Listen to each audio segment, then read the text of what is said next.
नमस्कार, स्वागत है आप सभी का आर्य न्यूज पर। आपके साथ मैं हूं पल्लवी रविंद्र सिंह। बुलेटिन की शुरुआत करेंगे इस वक्त की बड़ी खबर के साथ। बीएचयू परिसर में देर रात जमकर अराजकता फैली हुई है। राजाराम और बिरला छात्रावास के छात्रों में बवाल हुआ है। छात्र गुटों में मारपीट और पत्थरबाजी की खबर सामने आ रही है। पीएसी समेत कई थानों की फोर्स मौके पर मुस्तैद है। मामले विवाद में जानकारी के अनुसार दो गुटों में जमकर गोरिल्ला युद्ध हुआ और कई छात्र घायल हुए। जमकर पत्थर फेंके गए और पेट्रोल बम भी एक दूसरे पर बरसाए गए हैं। तो इस वक्त की बड़ी खबर आर्य न्यूज के जरिए आपकी टेलीविजन स्क्रीन पर आप सुन पा रहे हैं। आपकी जानकारी के लिए आपको बताते चले कि दो गुटों में जानकारी के अनुसार मामूली विवाद हुआ था, जिसके बाद इस विवाद ने विकराल रूप ले लिया। दोनों गुटों ने एक दूसरे पर पेट्रोल बम फेंके, पत्थरों से एक दूसरे पर वार किए गए। बीएचयू परिसर की यह घटना है जहां पर रात भर जमकर अराजकता का माहौल बना रहा। जमकर छात्रों ने जो है वो हुड़दंगई की है। राजाराम बिरला छात्रावास के छात्र जो थे वो आपस में भिड़ गए।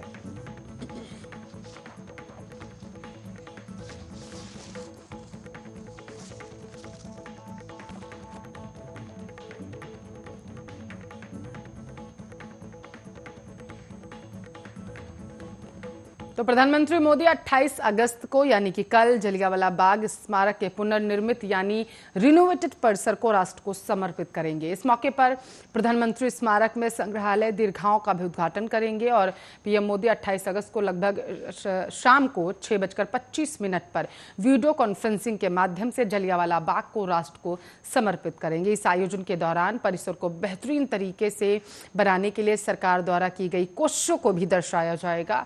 यह इमारत लंबे समय से बेकार थी और इसका उपयोग भी काफी कम था, इसलिए इमारतों का दोबारा उपयोग में लाने के लिए 4 संग्रहालय दीर्घाएं आपको बताते चले निर्मित की गई हैं और 28 अगस्त को पीएम मोदी इनका उद्घाटन करेंगे जाकर के। ये दीर्घाएं उस अवधि के दौरान पंजाब में घटित विभिन्न घटनाओं के विशेष ऐतिहासिक महत्व को दर्शाती हैं। इन घटनाओं को दिखाने के लिए श्रव्य दृश्य प्रौद्योगिकी के माध्यम से प्रस्तुति दी जाएगी, जिसमें मैपिंग और 3D चित्रण के साथ साथ कला एवं मूर्तिकला भी शामिल होगी।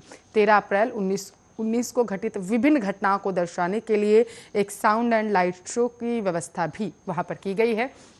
इस परिसर में आपको बताते चलें विकास से जुड़ी कई पहल की गई है। पंजाब के स्थानीय शैली के अनुसार धरोहर संबंधी विस्तृत पुनर्निर्माण कार्य यहां पर किए गए हैं। इसी के साथ साथ आपको बताते चले शहीदी कुएं की मरम्मत भी की गई है और नव विकसित उत्तम संरचना के साथ इसका पुनर्निर्माण किया गया। इस बाग का केंद्रीय स्थल माने जाने वाले ज्वाला स्मारक की मरम्मत करने के साथ साथ इसका पुनर्निर्माण किया गया। यहाँ स्थित तालाब को एक लिली तालाब के रूप में फिर से विकसित किया गया है और लोगों को आने जाने में सुविधाओं के लिए यहाँ विस्तृत स्थित मार्गों को चौड़ा भी किया गया।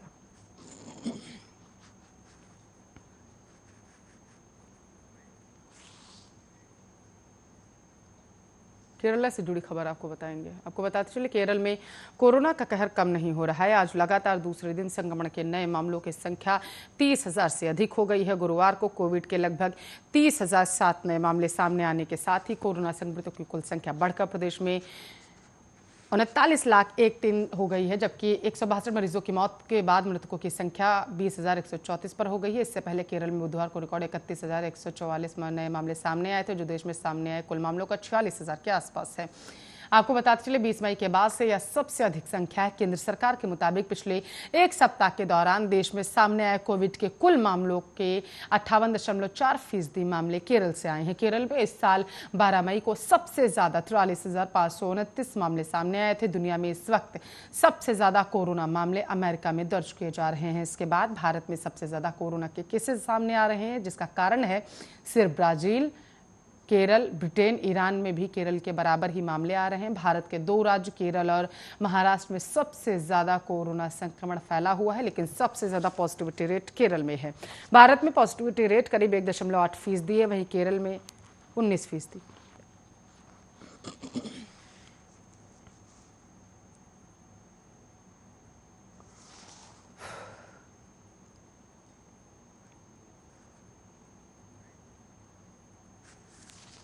तो जम्मू के किश्तवाड़ से हिजबुल मुजाहिदीन के 2 आतंकियों को आपको बताते चले गिरफ्तार कर लिया गया है। दोनों आतंकी कश्मीर से जुड़े हुए बताए जा रहे हैं। आपकी जानकारी के लिए आपको बताते चलें दोनों आतंकी कश्मीर घाटी के अनंतनाग में सक्रिय हिजबुल के आतंकियों के संपर्क में थे। किश्तवाड़ जिले में सुरक्षा बलों के ठिकानों की जानकारी हिजबुल तक पहुंचा रहे थे। दोनों आतंकियों को पुलिस ने गिरफ्तार किया। आतंकियों की पहचान अशफाक कयूम और तौसीफ गिरी के रूप में हुई। आतंकियों के पास से एक पिस्तौल और एक मैगजीन, पिस्तौल के 20 राउंड, एक ग्रेनेड, वायरलेस सेट और हिजबुल के लेटर हेड मिले हैं। अधिकारियों ने बताया कि चतरू पुलिस थाने में सूचना मिली थी कि 2 युवक कश्मीर के अनंतनाग में हिजबुल मुजाहिदीन के आतंकियों के संपर्क में थे। दोनों युवक सुरक्षा बलों से संबंधित जानकारी आतंकवादियों को दे रहे थे और चतरू पुलिस तथाग्रत इलाकों में आतंकी वारदात को अंजाम देने की योजना बना रहे थे। सूचना मिलने के बाद आपको बताते चले चतरू पुलिस थाने में मामला दर्ज किया गया और इसके बाद तलाशी अभियान चलाकर दोनों आतंकियों को गिरफ्तार कर लिया गया। इससे पहले जम्मू कश्मीर में हत्या और दुष्कर्म समेत कई मामलों के एक आरोपी को पुलिस ने मंगलवार को गिरफ्तार कर लिया, जिसकी तलाश पुलिस को लगभग 6 साल से थी।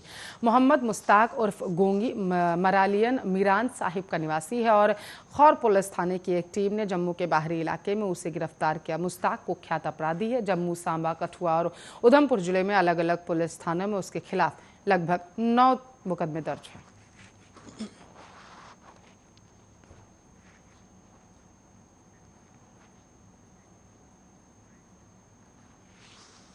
तो बसपा महासचिव व राज्यसभा सांसद सतीश चंद्र मिश्रा ने बीजेपी पर जमकर हमला बोला। उन्होंने कहा कि ब्राह्मण समाज बहकावे में नहीं आएगा।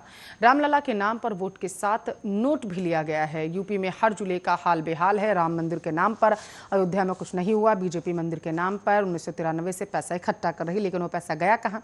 बता दें कि बसपा नेता बांदा में आयोजित प्रबुद्ध वर्ग सम्मेलन में शिरकत करने पहुंचे थे। इस दौरान उन्होंने ब्राह्मण वर्ग से 2022 में बसपा का समर्थन करने की अपील की।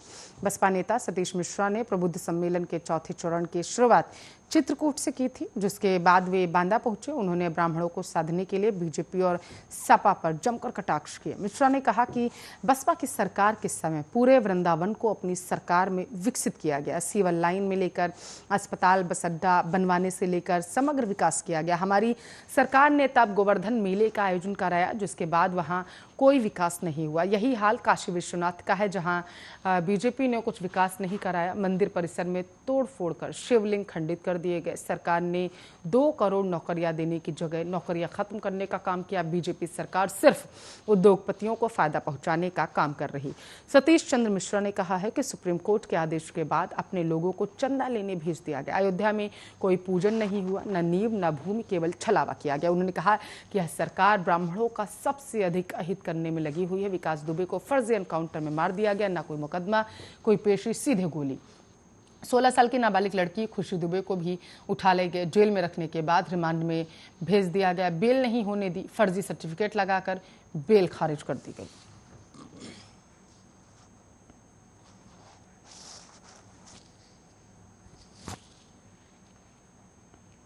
सुप्रीम कोर्ट ने कोरोना के दौरान मार्च 2020 से अनाथ हुए बच्चों की जानकारी अपलोड नहीं करने और उत्तर प्रदेश सरकार को इस पूरे मामले पर फटकार लगाई है। सुप्रीम कोर्ट ने पूछा कि यूपी सरकार इन सभी तक बाल स्वराज पोर्टल पर अनाथ हुए बच्चों का डेटा क्यों नहीं अपलोड कर रही। सुप्रीम कोर्ट के उत्तर प्रदेश के जिला अधिकारियों को निर्देश दिया है कि बाल स्वराज पोर्टल पर डेटा अपलोड किया जाए और इसी के साथ साथ उन्होंने ये भी कहा है कि